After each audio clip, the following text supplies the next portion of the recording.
Hey everybody, Pete Werner here with a few thoughts on the Skipper Canteen at the Magic Kingdom.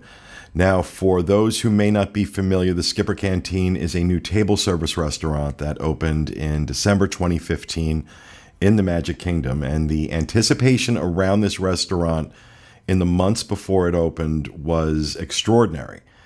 People seemed genuinely excited to see what Disney was going to do with it. Considering that this restaurant is themed around one of Disney's most iconic attractions, which is the Jungle Cruise, that kind of anticipation is understandable.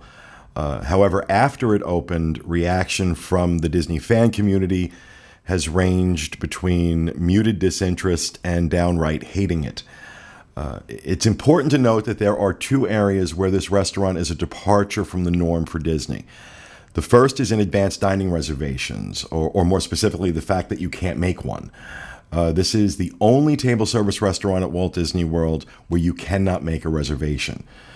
Disney is referring to that policy as a test, which has led me to think that they might be considering doing this at other locations. Now, they haven't said that that's what they're going to do, but if you're going to do a test, it must be for something. The other area that's somewhat new for Disney is the menu.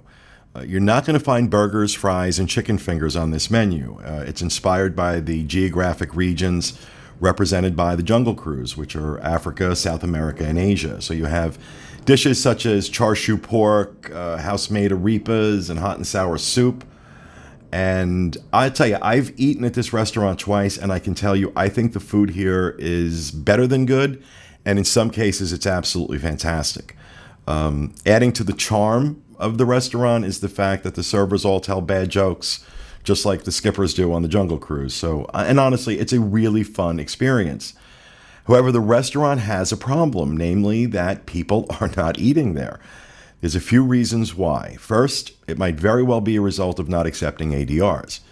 Many people, especially those who are not familiar with Walt Disney World, pretty much decide where they're going to eat by looking at where they can make reservations. Also, some have speculated that people visiting the parks right now made their dining plans 6 months ago before the restaurant was opened, and that could be hurting their attendance. Others feel that it's the menu that's scaring people away, and I think it's a combination, honestly, of both. Disney is under constant criticism over the difficulty in obtaining reservations for the must-have restaurant of the moment, like Be Our Guest. Yet they're also fielding massive complaints over the entire My Disney Experience rollout, with many lamenting that they have to plan everything 6 months in advance.